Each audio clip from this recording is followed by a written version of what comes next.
일본행 항공편 체크인 카운터에 긴 줄이 늘어섰습니다. 방학 동안에 이제 시간이 남으니까는 여행 가려고 일본이 제일 가깝고 지금 엔화가 싸가지고 뭐 엔화가 떨어진 영향도 분명히 있어서 선물이나 그런 거 사기에도 부담이 좀 적어서 선택하게 되었어요. 올해 4월까지 일본을 찾은 한국인은 206만 명을 넘겨 지난해보다 125배나 늘었습니다. 특히 엔저 영향이 컸습니다. 지난 4월까지도 100엔에 1,000원 안팎이던 엔화 값은 오늘 오전 한때 100엔당 897.49원까지 떨어져 8년 만에 가장 낮은 수준을 기록했습니다. 미국과 유럽 등 대부분이 돈줄을 죄는 통화 긴축 기조를 이어가고 있는데 일본만 반대로 완화 정책을 고수하고 있기 때문입니다. 일본은행은 지난 16일에도 단기금리를 마이너스 0.1%로 장기금리에 해당하는 10년물 국채금리를 0% 수준으로 유지하기로 했습니다. 일본 중앙은행은 사실 기존의 스탠스에서 거의 변화가 없단 말이에요. 통화 공급을 적극적으로 하는 정책을 유지를 하고 있기 때문에 엔화가 쌀 때 미리 바꿔두자는 사람도 늘었습니다. 지난달 국내 4대 시중은행에서 엔화 환전 액수는 301억 엔을 넘겨 1년 전보다 5배 가까이 늘었습니다. 일본 주식 투자 수요도 늘어 지난달 국내 투자자들은 일본 주식 약 439억 6천만 원어치를 순매수했습니다. 하지만 일본의 통화정책 기조가 언제든 바뀔 수 있어 주의해야 합니다. 일본의 통화정책 자체가 일대 긴축적으로 선회를 한다라고 하면은 엔저 현상 자체가 사라지면서 주가 자체도 사실은 좀 조정을 받을 수 있는 부분들이 있습니다. 엔저가 장기화할 경우 우리나라는 자동차, 철강 등 일본과 수출 경쟁 중인 품목에서 경쟁력이 약해질 수 있습니다. 또 일본으로 나가는 한국인 관광객이 너무 늘어 경상수지가 나빠질 우려도 나옵니다. MBC 뉴스 고재민입니다. 연말연시에 모처럼 해외여행에 나선 분들 많으실 텐데 특히 일본을 찾은 한국인이 폭발적으로 늘었습니다. 후쿠오카, 오사카, 도쿄 등 일본 주요 관광지마다 한국인 여행객들로 북적였는데요. 도쿄에서 현영준 특파원이 전해드립니다. 한국에서 항공편으로 1시간 10분 남짓 걸리는 일본 후쿠오카. 연말을 맞아 한국인 관광객이 폭증하면서 일본 현지 방송사들도 깜짝 놀랐습니다. 週末には多い日で400組が訪れ、客の8割が韓国人の観光客だといいます。 맛이 어때요? 맛있어요. 한국에서 먹는 것보다 훨씬 맛있어요. 오사카, 도쿄에도 한국 여행객들이 몰렸는데 국내 한 여행 사이트 분석 결과 전체 해외 여행지 중 1, 2, 3위가 모두 일본 관광지였습니다.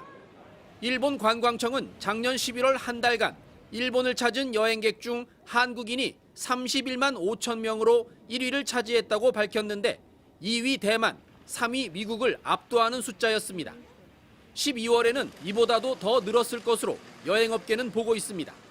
10월 대비 11월, 또 11월 대비 12월 다달이 그 일본 지역으로 가는 여행 수요가 한 2자릿수 이상으로 높은 증가율을 나타내고 있거든요. 비행 시간이 짧고 무엇보다 엔저 현상으로 여행 비용이 싸다는 게 일본을 찾는 가장 큰 이유였습니다.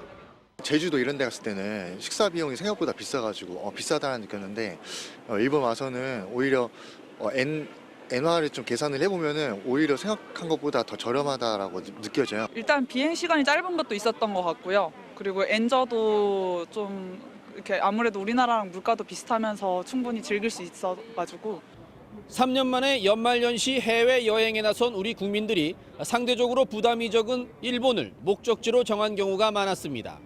엔저 현상이 계속되는 한 일본 여행 열기는 좀처럼 사그라들지 않을 것으로 보입니다. 도쿄에서 MBC 뉴스 현영준입니다. 일본 엔화가 끝을 모르고 추락하고 있습니다. 1달러에 140엔을 돌파한 지 2달도 안 돼서 오늘 150엔까지 돌파했는데요. 한때 기축 통화로 대접받던 엔화가 어쩌다 이렇게까지 된 걸까요?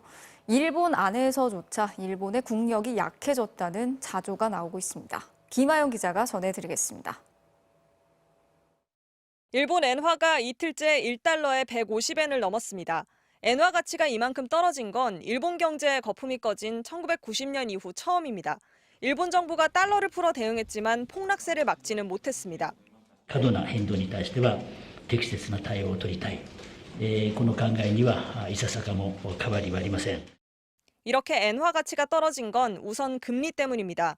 현재 미국의 기준금리는 3.25%, 일본의 기준금리는 마이너스 0.1%입니다. 세계 각국이 기준금리를 경쟁적으로 올리고 있지만 일본은 한 번도 안 올렸습니다. 일본은 잃어버린 30년에서 벗어나기 위해 오랫동안 제로금리를 유지해왔는데 이걸 포기하지 못하는 겁니다. 엔화 가치가 폭락하면서 일본은 올해 상반기 역대 최대 규모의 무역 적자를 냈습니다. 수입 물가가 급등하면서 소비자 물가 상승률은 31년 만에 최고치를 기록했습니다. 食料品が随分やっぱり高くなったなっていうのがあって、これからがちょっとまだね不安な要素はありますけどね、どこまで上がっていくのかわからないんで。確かにこの円安というのは輸出にはいいということは分かるんですが、それに増してですね、この原価も上がっていると。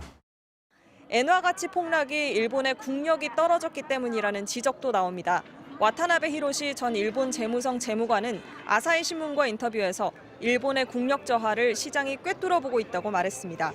미국의 시사주간지, 글로벌 마케팅 회사 그리고 와튼 스쿨이 전 세계 시민 17,000명을 대상으로 조사한 결과 일본의 국력은 작년 6위에서 올해 8위로 2계단 떨어졌습니다. 반면 한국은 2계단 뛴 6위를 차지해 프랑스와 일본을 앞질렀습니다. MBC 뉴스 김아영입니다.